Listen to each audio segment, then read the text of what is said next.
الحمد لله نحمده ونستعينه ونستغفره ونؤمن به ونتوكل عليه ونعوذ بالله من شرور أنفسنا ومن سيئات أعمالنا من يهده الله فلا مضل له ومن يضلل فلا هادي له وأشهد أن لا إله إلا الله وحده لا شريك له وأشهد أن محمدا عبده ورسوله أرسله بالهدى ودين الحق ليظهره على الدين كله ولو كره المشركون اللهم صل على محمد وعلى آل محمد كما صليت على إبراهيم وعلى آل إبراهيم إنك حميد مجيد اللهم بارك على محمد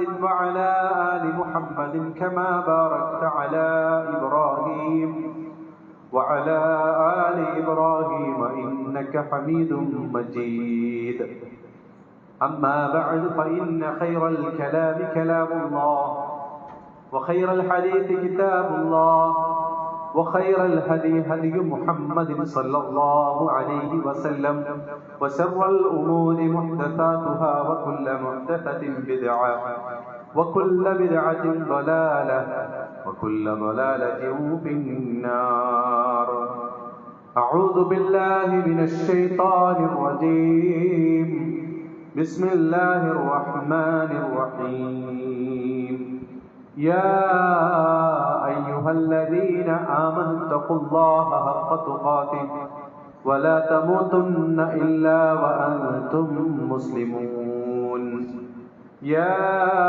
أيها الناس اتقوا ربكم الذي خلقكم من نفس واحدة وخلق منها زوجها وبث منهما رجالا كثيرا ونساء واتقوا الله الذي تساءلون به والأرحام إن الله كان عليكم رقيبا يا أيها الذين آمنوا اتقوا الله وقولوا قولا سديدا يصلح لكم أعمالكم ويغفر لكم ذنوبكم ومن يطع الله ورسوله فقد فاز فوزا عظيما كذبت عاد فكيف كان عذابي ونذر إنا أرسلنا عليهم ريحا صرصرا في يوم النحس ريحا صرصرا في يوم نحس مستمر اللهم رب اشرح لي صدري ويسر لي أمري واحلل عقدة من لساني يفقهوا قولي സ്നേഹധരണീയരായ സത്യവിശ്വാസികളെ വിശ്വാസിനികളെ അല്ലാഹുവിനെ സൂക്ഷിച്ച് റബ്ബിന്റെ വിധിവിലക്കുകൾ അനുസരിച്ച് ജീവിക്കണേ എന്ന് എന്നെയും നിങ്ങളെയും ഓർമ്മപ്പെടുത്തുകയാണ്, വസിയത്ത് ചെയ്യുകയാണ്. റബ്ബ് സുബ്ഹാനഹു വ തആല അവന്റെ പരമോന്നതമായ സ്വർഗ്ഗപൂന്തോപ്പിൽ നമ്മേവരെയും പ്രവേശിപ്പിച്ച് നമ്മെ അനുഗ്രഹിക്കുമാറാകട്ടെ. പ്രിയപ്പെട്ട വിശ്വാസികളെ, കഴിഞ്ഞ കുറച്ച് ദിവസങ്ങളിലായി വലിയ ഒരു ചർച്ച നടന്നുകൊണ്ടിരുന്ന ഒരു വിഷയമാണ് അമേരിക്കയിൽ ലോസ് ആഞ്ചലസിലും അതുപോലെ കാലിഫോർണിയയിലുമൊക്കെ പടർന്നു പിടിച്ചുകൊണ്ടിരിക്കുന്ന തീയുമായി ബന്ധപ്പെട്ട ചില വിഷയങ്ങൾ. പലവിധ ചർച്ചകൾ അതുമായി ബന്ധപ്പെട്ട് നടന്നുകൊണ്ടിരിക്കുകയാണ്. അതിശക്തമായ കാറ്റ് ഒരിക്കലും എല്ലാവിധ സംവിധാനങ്ങളും കഴിവും ലോക പോലീസ് എന്നുവരെ ചമയുന്ന അമേരിക്കയെ സംബന്ധിച്ചിടത്തോളം ദിവസങ്ങളായി കത്തിയമർന്നുകൊണ്ടിരിക്കുന്ന തീ കെടുത്താനുള്ള ഒരു മാർഗവും അവരിൽ കാണുന്നില്ല എന്നുള്ളതാണ് നമ്മൾ കണ്ടുകൊണ്ടിരിക്കുന്നത്. അതുമാത്രവുമല്ല, ചില പത്രമാധ്യമങ്ങളിലൊക്കെ വന്നതുപോലെ കഴിഞ്ഞ കുറച്ച് കാലങ്ങൾക്കിടയിൽ അവിടെ നല്ല രൂപത്തിൽ മഴ പെയ്ത് മുളച്ചു വന്ന വലിയ മരങ്ങളായി മാറിയ ചെടികൾ വലിയ വലിയ മരങ്ങളായി തഴച്ചു വളർന്നു വന്നിരുന്നു എന്നാണ്. ആ മരങ്ങളൊക്കെ പിന്നീട് ഉണങ്ങി ഈ തീപിടുത്തത്തിന്റെ വ്യാപ്തി കൂട്ടുന്ന രൂപത്തിൽ ആ വളർന്ന് വലുതായി പിന്നീട് ഉണങ്ങിയ മരങ്ങളൊക്കെ കാരണമായി മാറി എന്നുവരെ ചില റിപ്പോർട്ടുകൾ നമുക്ക് കാണാൻ സാധിക്കുന്നു. ഏതായിരുന്നാലും 46,000 അധികം ഏക്കറുകൾ കത്തി അമർന്നു എന്നുള്ളതാണ്. ബോളിവുഡ് പോലെയുള്ള സിനിമാ രംഗത്തും അതിനപ്പുറമുള്ള കോടീശ്വരന്മാർ താമസിക്കുന്ന അതിസമ്പന്നരായ ആളുകൾ താമസിക്കുന്ന ഒരു പ്രദേശമാണ് യഥാർത്ഥത്തിൽ ലോസ് ആഞ്ചലസ് എന്നുള്ളത്. ഒന്നുപോലും അവശേഷിക്കാതെ മുഴുവൻ കത്തി നശിക്കുകയും ബില്യൺ കണക്കിന് ഡോളറിന്റെ നാശനഷ്ടങ്ങൾ അവിടെ സംഭവിക്കുകയും ചെയ്തു എന്നുള്ളതൊക്കെ നമ്മൾ നിരന്തരം സോഷ്യൽ മീഡിയകളിലൂടെയൊക്കെ കണ്ടുകൊണ്ടിരിക്കുന്ന ഒരു കാഴ്ചയാണ്. പലതും ഇതുമായി ബന്ധപ്പെട്ട് സോഷ്യൽ മീഡിയയിൽ പ്രചരിക്കുന്നതും നമുക്ക് കാണാം. ഏതായിരുന്നാലും ഒരു വിശ്വാസിക്ക് ഇത്തരത്തിലുള്ള സംഭവങ്ങളിലൂടെ പല രൂപത്തിലുമുള്ള പാഠങ്ങൾ, ഗുണപാഠങ്ങളാണ് യഥാർത്ഥത്തിൽ ലഭിക്കാനുള്ളത്, അല്ലെങ്കിൽ അവൻ ഉൾക്കൊള്ളാനുള്ളത്.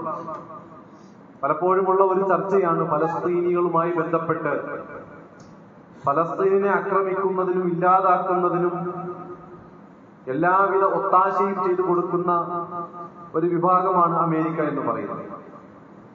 എല്ലാവിധ ആയുധ സംവിധാനങ്ങളും ഇസ്രായേലിന് കൊടുക്കുന്ന സാമ്പത്തിക സഹായങ്ങളടക്കം സൈനിക സഹായങ്ങളടക്കം എല്ലാം പിന്തുണയും കൊടുക്കുന്ന ഒരു ടീം എന്ന നിലയിൽ അള്ളാഹു അവരിലേക്ക് ഇറക്കിയ ശിക്ഷയാണെന്നൊക്കെ പറയുന്നത് നമുക്ക് കാണാൻ സാധിക്കും. യഥാർത്ഥത്തിൽ ഒരു പ്രകൃതി ദുരന്തം അത് പരീക്ഷണമാണോ ശിക്ഷയാണോ എന്ന് പറയാൻ വഹ്യുണ്ടെങ്കിലേ അത് ഉറപ്പിച്ചു പറയാൻ കഴിയുകയുള്ളൂ.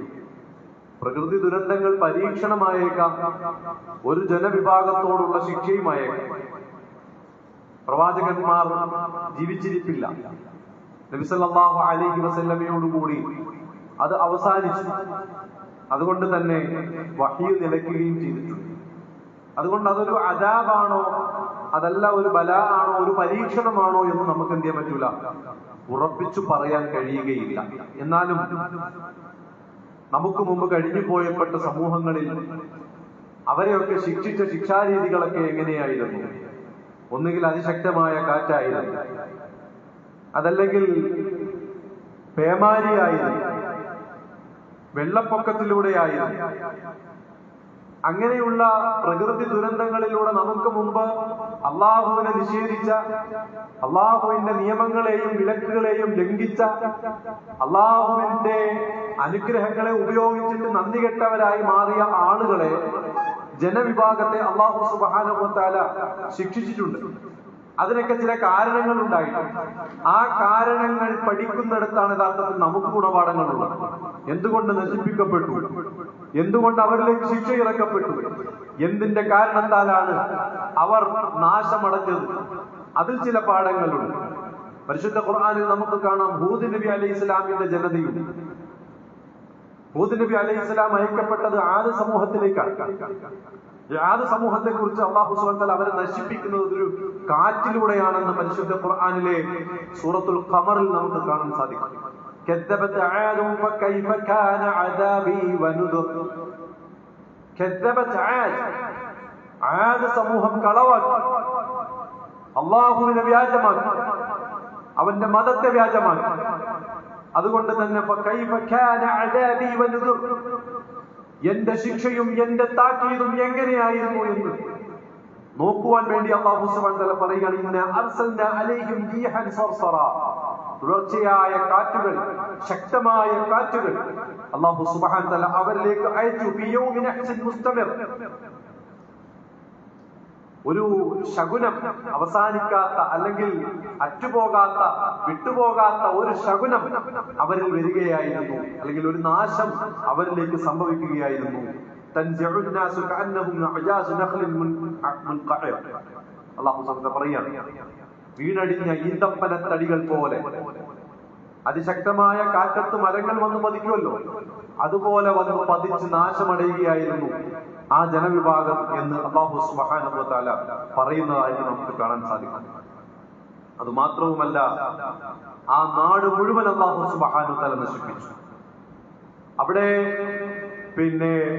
എല്ലാം ഒരു മുരുമ്പിയ വൈക്കോൽ പോലെ എല്ലാം ആ നാട് അവശേഷിക്കുകയും ബാക്കിയുള്ളതെല്ലാം നശിപ്പിക്കുകയും ചെയ്യുന്ന അവസ്ഥയിൽ അല്ലാഹു സുബ്ഹാനഹു വ തആല അവരിലേക്ക് ശിക്ഷ ഇറക്കി എന്ന് പരിശുദ്ധ ഖുർആനിൽ നമുക്ക് കാണാൻ സാധിക്കും. ഇവിടെ നമ്മൾ മനസ്സിലാക്കേണ്ടത് അള്ളാഹുവിന്റെ നിയന്ത്രണത്തിലാണ് എല്ലാം എന്നാണ്. ഈന്തപ്പനത്തടികൾ പോലെ അവർ നിശ്ചലമായി കിടക്കുന്നു എന്ന് പറഞ്ഞാൽ അതിശക്തന്മാരായിരുന്നു എന്നാണ് അവർ. അത്യാവശ്യം ഹൈറ്റും വെയിറ്റും ശക്തിയും കരുത്തുമൊക്കെ ഉള്ളവരായിരുന്നു. അങ്ങനെയുള്ള ആ ആളുകളെ ഇല്ലാതാക്കുവാൻ അള്ളാഹുവിന് ഒരു ദിവസം അല്ലെങ്കിൽ കുറഞ്ഞ സമയങ്ങൾ മതിയായിരുന്നു. അതുകൊണ്ട് തന്നെ അല്ലാഹു സുബ്ഹാനഹു വ തആല നമ്മളെ പഠിപ്പിക്കുന്ന ഒരു പാഠം അതാണ്. എല്ലാത്തിനും കഴിവുള്ളവർ, എല്ലാം നിയന്ത്രിക്കുന്നവർ, ആരെയും നിലക്ക് നിർത്താൻ കഴിവുള്ളവർ എന്നൊക്കെ അഹങ്കാരം പറഞ്ഞിരുന്ന ഒരു വിഭാഗമായിരുന്നു അവർ. അങ്ങനെ അഹങ്കരിക്കുന്നവരായിരുന്നു അവർ. അതിന്റെ പേരിൽ അത് മാത്രവുമല്ല, ആധുനിക സാങ്കേതിക വിദ്യകൾ കണ്ടെത്തി അതിന്റെ കണ്ടെത്തലുകളുടെ പേരിൽ അഹങ്കരിക്കുക, അതിലൊക്കെ കഴിവുള്ളവർ, എല്ലാത്തിനും കഴിവുള്ളവർ അവരാണ് എന്ന് അവർ ഇത്തരത്തിൽ ഘോഷിക്കുമ്പോഴും പ്രകൃതിയിലുണ്ടായ ഒരു ദുരന്തം, ഒരു തീ കെടുത്തുന്നതിൽ അവർ നിസ്സഹായരായി എന്നുള്ളതാണ്. അവരുടെ എല്ലാ സംവിധാനവും ഉപയോഗിച്ചിട്ടും അതിന് കഴിയുന്നില്ല എന്നുള്ളതാണ്. അത്തരം മേഖലകളിൽ കുടിവെള്ളത്തിന് പോലും ക്ഷാമം അനുഭവപ്പെടുന്നു എന്നാണ് ചില റിപ്പോർട്ടുകൾ നമുക്ക് കാണാൻ സാധിക്കുന്നത്. എന്തിന്? വെള്ളം അമിതമായി ഉപയോഗിച്ചിട്ട്. അപ്പൊ ഇത്തരത്തിലുള്ള ചില കാര്യങ്ങളിലൂടെ നമ്മൾ മനസ്സിലാക്കേണ്ടത് എല്ലാം നിയന്ത്രിക്കുന്ന ഒരു സ്രഷ്ടാവുണ്ട് എന്നുള്ളതിലേക്ക് നമ്മൾ എത്തണം. അവന്റെ നിയന്ത്രണത്തിൽ കീഴിലാണ് ഇത് ഉള്ളത് എന്ന് നമുക്ക് ബോധ്യപ്പെടണം. അള്ളാഹുവിന്റെ പ്രകൃതി പ്രതിഭാസങ്ങളെ ഇനി എത്ര കൊമ്പന്മാർ വിചാരിച്ചാലും അള്ളാഹു നിശ്ചയിച്ചാൽ അത് തടയാൻ കഴിയില്ല എന്നും, അള്ളാഹു തീരുമാനിച്ചാൽ അതിനെ തടസ്സപ്പെടുത്താനോ ഇല്ലാതാക്കാനോ കഴിയില്ല എന്നും നമുക്ക് മനസ്സിലാക്കാൻ സാധിക്കും.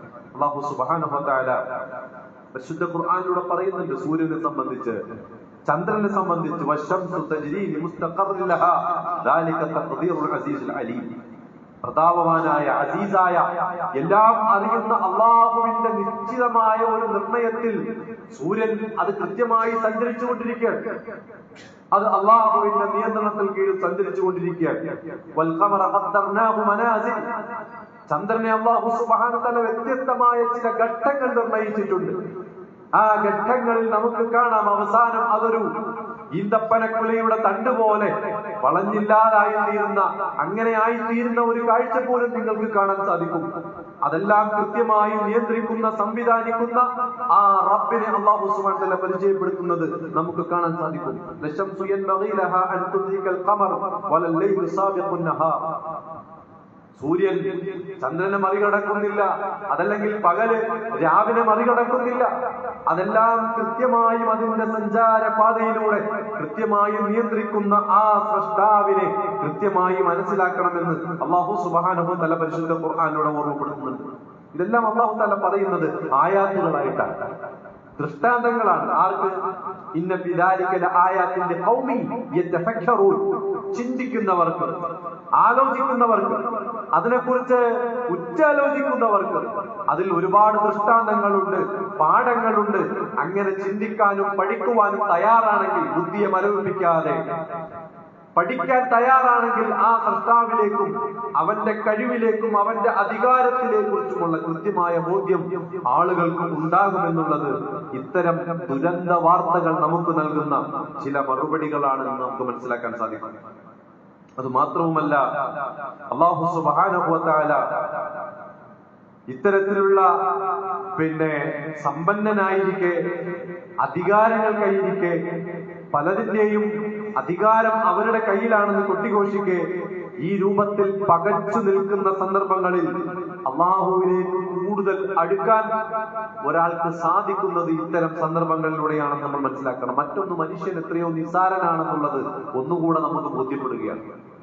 കേരളം ഒരുപാട് ദുരന്തങ്ങൾ കണ്ടു. നമ്മളുടെ തൊട്ടടുത്ത പ്രദേശങ്ങളിൽ പോലും പല ദുരന്തങ്ങളും കണ്ടു. ഒരു ദുരന്തമുണ്ടായതിന്റെ ആ ഒരു വേദനയും അതിന്റെ അവശിഷ്ടങ്ങളൊന്നും ഇല്ലാതായിട്ടില്ല, അത് നിലനിൽക്കുകയാണ്.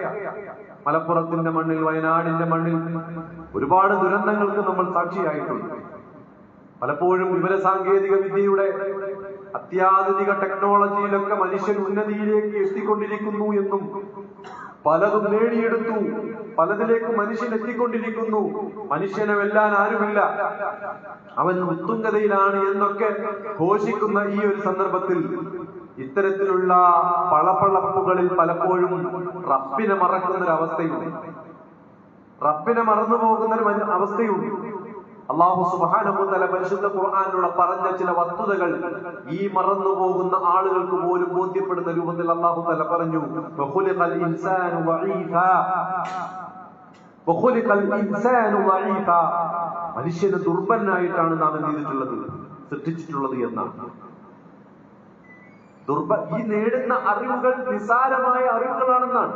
നമ്മളുടെ കണ്ണിൽ മനുഷ്യൻ ഒരുപാട് ഉന്നതിയിലെത്തിയെന്ന് നമ്മൾ കാണുമ്പോഴും അള്ളാഹുവിനെ സംബന്ധിച്ചിടത്തോളം അള്ളാഹു തആല പറഞ്ഞു, വമാ ഊതീതു മിനൽ ഇൽമി ഇല്ലാ ഖലീല, കുറച്ചല്ലാതെ അറിവ് ഞാൻ നിങ്ങൾക്ക് നൽകിയിട്ടില്ലെന്നാണ്. അള്ളാഹു നൽകിയത് തന്നെ വളരെ കുറച്ചാണ്, അതിൽ തന്നെ വളരെ കുറച്ച് നമുക്ക് നേടാൻ പോലും സാധിച്ചിട്ടുള്ളൂ. ഇനിയും വിശാലമായി കിടക്കുകയാണ് മനുഷ്യൻ കാണാത്തതും എത്തിപ്പെടാത്തതും കണ്ടെത്താത്തതുമായ ലോകത്തിന്റെ പ്രപഞ്ചത്തിന്റെ രഹസ്യങ്ങൾ ഇനിയും വിശാലമായി കിടക്കുകയാണ്. അവിടെയാണ് മനുഷ്യൻ അഹങ്കരിക്കുന്ന. അല്ലാഹു തആല പറഞ്ഞു, നീ ദുർബലനാണ്, നീ ദഈഫാണ്. ആ ഒരു തിരിച്ചറിവ് ഉണ്ടാകണമെന്ന് അല്ലാഹു സുബ്ഹാനഹു വ തആല നമ്മളെ ഓർമ്മപ്പെടുത്തുകയാണ്. അതുകൊണ്ട് തന്നെ പ്രിയമുള്ള വിശ്വാസികളെ, സഹോദരങ്ങളെ, നമ്മളുടെ ദുർബലതയെ, നമ്മളുടെ തിരിച്ചറിവിനെ നമ്മളെ അല്ലാഹുവിലേക്ക് കൂടുതൽ അടുപ്പിക്കുവാനും അവനിലേക്ക് നമ്മൾ കൂടുതൽ വിശ്വാസികളായി, ആരാധനയിൽ മുഴുകുന്നവരായി, അവനെ സ്മരിക്കുന്നവരായി, അവനോട് നന്ദി കാണിക്കുന്നവരായി നമ്മൾ മാറണം എന്നുള്ളത് ഇവിടെ നമ്മളെ ഓർമ്മപ്പെടുത്തുകയാണ്. മനുഷ്യനെ അല്ലാഹു ആദരിച്ചിട്ടുണ്ട്. ഈ ഭൂമിയിലുള്ളതൊക്കെ പടച്ചത് മനുഷ്യന്റെ സൗകര്യത്തിനും അവന്റെ സംവിധാനത്തിനും വേണ്ടിയിട്ടാണെന്നൊക്കെ അല്ലാഹു സുബ്ഹാനഹു വ തആല പറഞ്ഞിട്ടുണ്ട്. ഹുവല്ലദീ ഖലഖ ലക്കും മാ ഫിൽ അർളി ജമീഅ, ഹുവല്ലദീ ഖലഖ ലക്കും, ഹുവല്ലദീ ഖലഖ ലക്കും, നിങ്ങൾക്ക് വേണ്ടിയിട്ടാണ് അവൻ സൃഷ്ടിച്ചത്. മാ ഫിൽ അർളി ജമീഅ, ഭൂമിയിലുള്ളത് മുഴുവൻ, ഭൂമിയിലുള്ളത് മുഴുവൻ നിങ്ങൾക്ക് വേണ്ടിയിട്ടാണ്. എന്നിട്ടും എന്ത് ചെയ്യുന്നില്ല, അവൻ നന്ദി കാണിക്കുന്നില്ല എന്നുള്ളതാണ്. വലഖദ് മക്കന്നാകും ഫിൽ അർളി വജഅൽനാ ലക്കും ഫീഹാ മആയിഷ്, ഭൂമിയിൽ അവന് അധികാരം നൽകി, അവൻ ഉപജീവനത്തെ അല്ലാഹു സുബ്ഹാനഹു വ തആല ഉണ്ടാക്കി കൊടുത്തു. ഖലീലൻ മാ തശ്കുറൂൻ, എന്നാൽ അവർ കുറച്ചു മാത്രമേ നന്ദി കാണിക്കുന്നുള്ളൂ എന്നാണ്, കുറച്ചു മാത്രമേ നന്ദി കാണിക്കുന്നുള്ളൂ എന്നാണ്. അതുമാത്രവുമല്ല, അല്ലാഹു സുബ്ഹാനഹു വ തആല ഒരു പ്രവാചകനെ നമുക്ക് നിയോഗിച്ചു തന്നു, സത്യത്തെയും അസത്യത്തെയും വേർതിരിച്ച് കാണിച്ചു തന്ന പ്രവാചകൻ. അല്ലാഹു സുബ്ഹാനഹു വ തആല പറഞ്ഞു, യത്ലു അലൈക്കും ആയാതിനാ വയുസക്കീകും വയുഅല്ലിമുകുമുൽ കിതാബ വൽ ഹിക്മ, അല്ലാഹുവിന്റെ വചനങ്ങളെ, അവന്റെ തത്വങ്ങളെ, അവന്റെ വിജ്ഞാനങ്ങളെ ഓതിത്തരുന്ന, പഠിപ്പിച്ചു തരുന്ന ഒരു പ്രവാചകനെ നിയോഗിച്ചു. ആ പ്രവാചകൻ ഓതിത്തന്നു, പഠിപ്പിച്ചു, വിജ്ഞാന സമ്പന്നരാക്കി മാറ്റി. വയുഅല്ലിമുകുമുൽ കിതാബ വൽ ഹിക്മ വയുഅല്ലിമുകും മാ ലം തകൂനു തഅലമൂൻ, നിങ്ങൾക്കൊന്നും അറിയില്ലായിരുന്നു, നിങ്ങൾക്ക് തിരിച്ചറിവില്ലായിരുന്നു, പ്രാകൃതരായിരുന്നു, നാടോടികളായിരുന്നു, ഓടി നടക്കുന്നവരായിരുന്നു, സത്യത്തെയും അസത്യത്തെയും വേർതിരിച്ചറിയാത്തവരായിരുന്നു, സംസ്കാരം എന്താണെന്ന് അറിയാത്തവരായിരുന്നു, ധാർമ്മികത എന്താണെന്ന് അറിയാത്തവരായിരുന്നു, കുടുംബ ബന്ധത്തെ കുറിച്ച് അറിയില്ലായിരുന്നു. അങ്ങനെ അങ്ങനെ എല്ലാം കൃത്യമായി പഠിപ്പിച്ച് അത് കൃത്യമായി ബോധ്യപ്പെടുത്തി അതനുസരിച്ച് മുന്നോട്ട് നീങ്ങുവാനുള്ള ഒരു വേദഗ്രന്ഥം അല്ലാഹു സുബ്ഹാനഹു വ തആല സംരക്ഷിച്ച് നൽകിയിട്ടും അല്ലാഹു തആല പറയാണ്, ഫദ്കുറൂനി അദ്കുറുക്കും വഷ്കുറൂലി വലാ തക്ഫുറൂൻ, നിങ്ങൾ എന്നെ ഓർക്ക്, നിങ്ങൾ എന്നെ ആലോചിക്കുക, എന്നെ കുറിച്ച് ചിന്തിക്ക്, ഞാൻ നിങ്ങളെ ഓർക്കാം. വലാ തക്ഫുറൂൻ, നിങ്ങൾ നന്ദി കെട്ടവരാകരുത് എന്ന് അല്ലാഹു സുബ്ഹാനഹു വ തആല പറഞ്ഞു. പലപ്പോഴും നന്ദികേടിന്റെയും നന്ദി കെട്ടവരായി തീർന്നതിന്റെയും മനുഷ്യർ അഹങ്കാരികളായി തീർന്നതിന്റെയും പല ചരിത്രങ്ങളും നമുക്ക് ചരിത്രത്തിൽ കാണാം.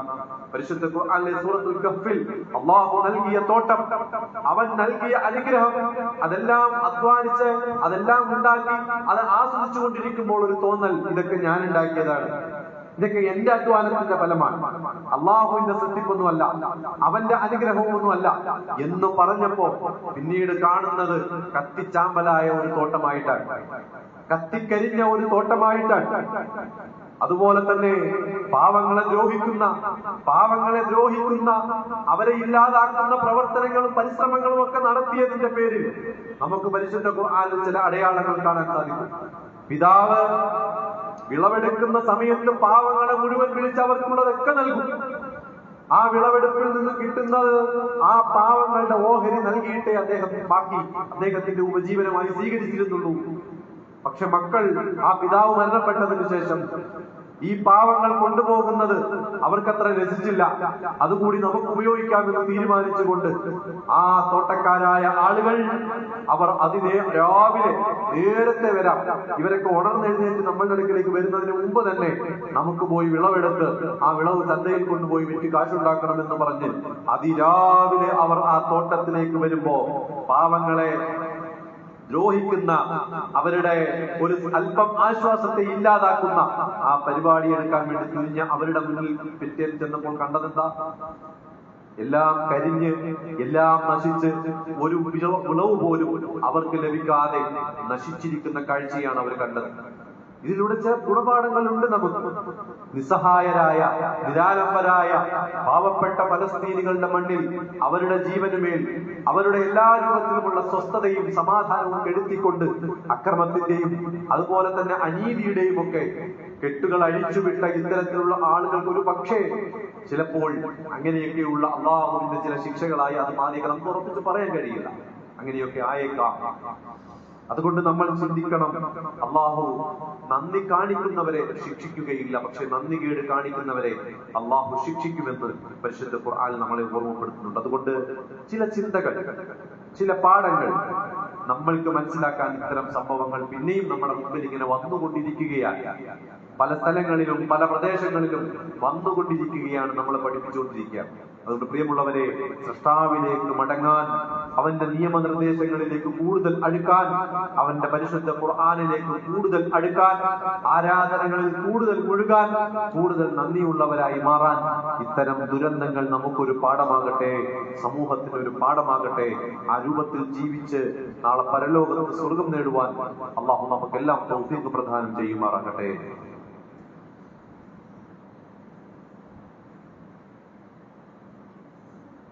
الحمد لله حمدا كثيرا طيبا مباركا فيه. الصلاة والسلام على أشرف الأنبياء والمرسلين وعلى آله وصحبه أجمعين. أما بعد اتقوا الله يا عباد الله. അല്ലാഹുവിനെ സൂക്ഷിച്ച് ജീവിക്കണമെന്ന് ഒരിക്കൽ കൂടി ഉണർത്തുകയാണ്, വസിയ്യത്ത് ചെയ്യുകയാണ്. പ്രിയമുള്ള വിശ്വാസികളെ, വിശ്വാസിനികളെ, വലിയ ഒരു പാഠം, ഒരു വിശ്വാസി എന്ന നിലയിൽ നമ്മൾ മനസ്സിലാക്കേണ്ട ചില വലിയ ഗുണപാഠങ്ങൾ നമ്മൾ കഴിഞ്ഞ ഖുതുബയിലൂടെ ഇവിടെ നടക്കുന്ന ചില സംഭവങ്ങളുടെ പശ്ചാത്തലത്തിൽ നമ്മൾ മനസ്സിലാക്കിയുണ്ടായി. പ്രിയമുള്ളവരെ, ഇതിന്റെയൊക്കെ ഏറ്റവും വലിയ ഒരു വലിയ അപകടം എന്ന് പറയുന്നത്, ഇത്തരം ആളുകളൊക്കെ സഞ്ചരിച്ചു കൊണ്ടിരിക്കുന്ന സഞ്ചാരം എന്ന് പറയുന്ന യഥാർത്ഥത്തിൽ ഒരുതരം സൃഷ്ടാവിനെ നിഷേധിച്ചുകൊണ്ടുള്ള ഒരു സഞ്ചാരമാണ്.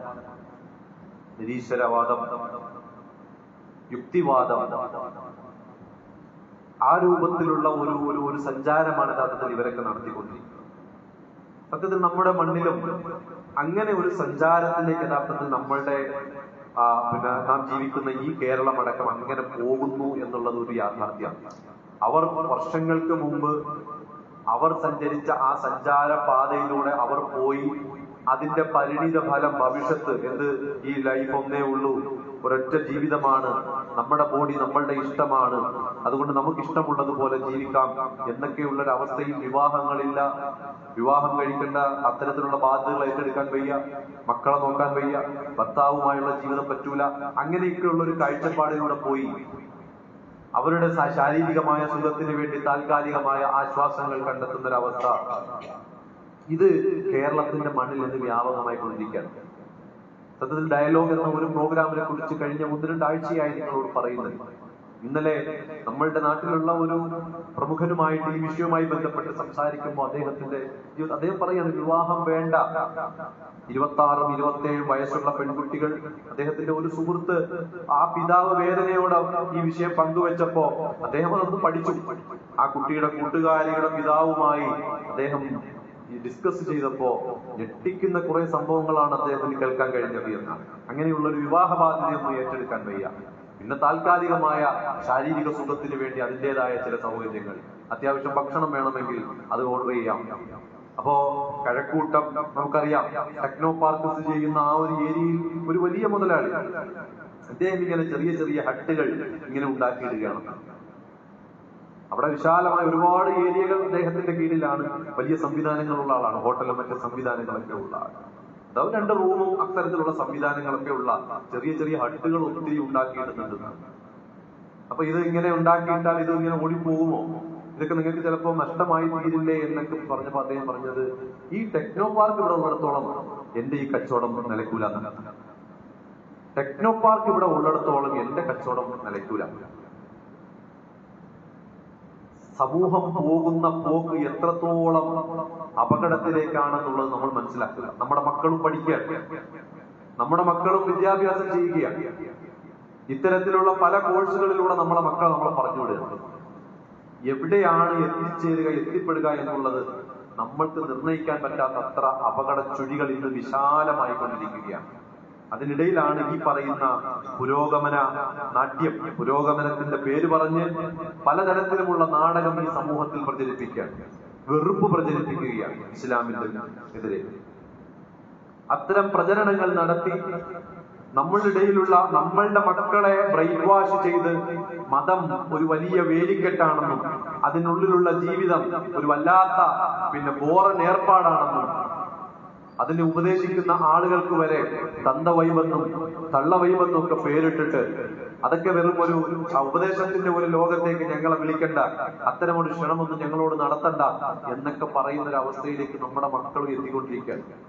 അപ്പൊ ഇതിന്റെയൊക്കെ ഒരു അപകട ചുഴി എന്താണെന്ന് ബോധ്യപ്പെടുത്തുന്ന ഒരു മഹത്തായ പ്രോഗ്രാം സഹോദരങ്ങളെ, കഴിഞ്ഞ 1-2 ആഴ്ചയായി ഞാനത് പറയുന്നത് അത് നിസാരമല്ല എന്നുള്ളത് കൊണ്ടാണ്. നമ്മളിൽ എത്ര ആളുകൾ അതിൽ പോകുവാൻ വേണ്ടി, ആ ഒരു പ്രോഗ്രാമിൽ പങ്കെടുക്കാൻ വേണ്ടി നമ്മൾ നിയത്താക്കിയിട്ടുണ്ട്. ഇവിടുന്ന് ഒരു വാഹനം അറേഞ്ച് ചെയ്താൽ ഞാനും എന്റെ കുടുംബവും ഉണ്ട് എന്ന് പറയാൻ എത്ര പേരുണ്ട്? നമ്മളൊന്ന് ആലോചിച്ച് നോക്കിയേ. നമ്മളിങ്ങനെ പോവാൻ അതങ്ങനെ അതിന്റെ വഴിക്ക് പൊയ്ക്കോട്ടെ എന്നുള്ളത്. അവർ പഠിക്കുന്നുണ്ട്, അത് കുഴപ്പമില്ല. എന്റെ മോള് പലപ്പോഴും ഇത്തരത്തിലുള്ള കേസുകളൊക്കെ മുന്നിൽ വരുമ്പോ സ്കൂളിൽ നിന്നൊക്കെ വിളിപ്പിക്കും, അല്ലെങ്കിൽ കോളേജിൽ നിന്നൊക്കെ വിളിപ്പിക്കും, അല്ലെങ്കിൽ അവിടുന്ന് ടീച്ചേഴ്സ് വിളിച്ച് ഇങ്ങനെ പറയുമ്പോ രക്ഷിതാക്കൾ പറയുന്ന മറുപടി എന്ന് പറയും, എന്റെ മോൻ അങ്ങനെയൊന്നും ചെയ്യൂല, എന്റെ മോൾ അങ്ങനെയൊന്നും സഞ്ചരിക്കൂല എന്നാ പറയുന്നത്. ഞങ്ങളുടെ നാടെന്ന് പറഞ്ഞാൽ ഒരു ഉൾപ്രദേശമാണ് എന്റെ നാട്. കൊല്ലം ജില്ലയിൽ തന്നെ ടൗണിൽ 28 കിലോമീറ്റർ സഞ്ചരിക്കണം, കുറച്ചകത്തേക്ക് ചിലരൊക്കെ വന്നിട്ടുണ്ട്. അപ്പൊ അവിടെ ഈ നമുക്ക് പരിചയമുള്ള ഒരാള്, അവൻ ഈ ലഹരിക്ക് അടിമപ്പെട്ടു, അഡിക്റ്റായി. എങ്കിലും അവൻ ഈ ദീനുമായുള്ള ബന്ധമൊന്നും ഉപേക്ഷിച്ചിട്ടില്ല. നിസ്കരിക്കും, നമ്മൾ സംസാരിക്കും, നമ്മൾ കാര്യങ്ങൾ പറയുകയും ചെയ്യും. പക്ഷെ ഈ വിഷയം ചില സമയങ്ങളിൽ അവൻ അതിന് അഡിക്റ്റാവാറാണ്. അവൻ പറയാണ്, ഇവിടേക്ക് മിക്കവാറുമുള്ള ഒരു 80% കുട്ടികളിലും ഇത് വ്യാപകമായി.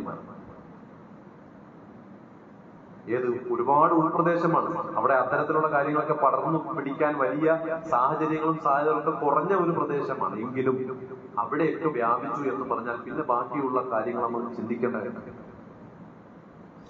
ഒരുപാട് അനുഭവങ്ങൾ ഇതുമായിട്ട് ബന്ധപ്പെട്ടുണ്ട്. അപ്പൊ അതുകൊണ്ട് നമ്മൾ ചിന്തിക്കുക, ഞാനും എന്റെ കുടുംബവും നമ്മൾ ഉൾക്കൊള്ളുന്ന പ്രദേശത്തിലുള്ള ആളുകൾക്ക് ഇതിന്റെ ഒരു അപകടം മനസ്സിലാക്കട്ടെ. ചിലപ്പോൾ അതൊരു തിരിച്ചറിവായേക്കാം, അതൊരു മാറ്റത്തിന് കാരണമായാലും. അതുകൊണ്ട് ഡയലോഗ് എന്ന് പറയുന്ന ആ പ്രോഗ്രാം അതൊരു മുസ്ലിം കമ്മ്യൂണിറ്റി മുഴുവൻ കേൾക്കേണ്ട, അറിഞ്ഞിരിക്കേണ്ട ഒരു പ്രോഗ്രാമാണ്. അത് മാക്സിമം നമ്മുടെ ആളുകളെ ക്ഷണിച്ച്, ഇവിടെ നിന്നും വലിയ ദൂരമില്ല കൊല്ലത്തേക്ക് എത്താൻ. ട്രെയിൻ മാർഗം വരുന്നവർക്ക് അങ്ങനെ വരാം, ബസ് മാർഗം വരാം, വാഹനത്തിൽ വരാം. പങ്കെടുക്കുക, അതിൽ പങ്കാളികളാകുക, അതിന്റെ ഗൗരവം മനസ്സിലാക്കി നമ്മൾ ഇടപെടുക. അല്ലാഹു സുബ്ഹാനഹു വ തആല ഇത്തരത്തിലുള്ള വിപത്തുകളിൽ നിന്നും നമ്മെ ഇവരെയും കാത്തു രക്ഷിക്കുമാറാകട്ടെ. ഇത്തരത്തിലുള്ള പരീക്ഷണങ്ങളിൽ നിന്നും അല്ലാഹു നമ്മെ ഇവരെയും കാത്തുരക്ഷിക്കുമാറാകട്ടെ. ദീനീ ബോധമുള്ള പരിശുദ്ധ ഇസ്ലാമിനെ അറിഞ്ഞ് മനസ്സിലാക്കി അതനുസരിച്ച് ജീവിക്കുന്ന ഒരു സമൂഹമാക്കി, ഒരു കുടുംബമാക്കി അല്ലാഹു സുബ്ഹാനഹു വ തആല നമ്മുടെ കുടുംബത്തെയും സമൂഹത്തെയും മാറ്റുമാറാകട്ടെ. ഇത്തരത്തിലുള്ള വിപത്തുകൾ നമ്മുടെ കൺമുന്നിൽ കാണുന്ന ഒരു വിഷമകരമായ ഒരവസ്ഥ ഒരിക്കലും അല്ലാഹു സുബ്ഹാനഹു വ തആല നമ്മളിൽ ഉണ്ടാകാതിരിക്കട്ടെ.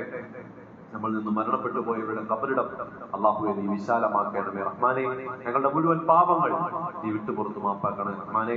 അല്ലാഹുവേ, ഞങ്ങൾ രോഗികളായി കിടക്കുന്ന, സാമ്പത്തികമായ പ്രയാസം അനുഭവപ്പെടുന്ന ഒരുപാട് സഹോദരങ്ങളുണ്ട്, സഹോദരിമാരുണ്ട്. അവരുടെ എല്ലാ പ്രയാസങ്ങളും നീ നീക്കി കൊടുക്കണമേ റഹ്മാനെ. അല്ലാഹു ദീനി രംഗത്ത് ഉറച്ചു നിൽക്കുവാനും പരിശുദ്ധ ഇസ്ലാമിന്റെ പ്രബോധകരായി അത് സമൂഹത്തിൽ എത്തിച്ചു കൊടുക്കുന്ന സൗഭാഗ്യത്തിൽ നീ ഞങ്ങളെ ഏവരെയും ഉൾപ്പെടുത്തി അനുഗ്രഹിക്കണമേ റഹ്മാനെ. اللهم اغفر للمؤمنين والمؤمنات والمسلمين والمسلمات الأحياء منهم والأموات. ربنا آتنا في الدنيا حسنة وفي الآخرة حسنة وقنا عذاب النار. ربنا ظلمنا أنفسنا وإن لم تغفر لنا وترحمنا لنكونن من الخاسرين. اللهم يا مقلب القلوب ثبت قلوبنا على دينك. ربنا تقبل منا إنك أنت السميع العليم وتب علينا إنك أنت التواب الرحيم. آمين برحمتك يا أرحم الراحمين. وصلى الله وسلم على نبينا محمد وعلى آله وصحبه أجمعين. الحمد لله رب العالمين.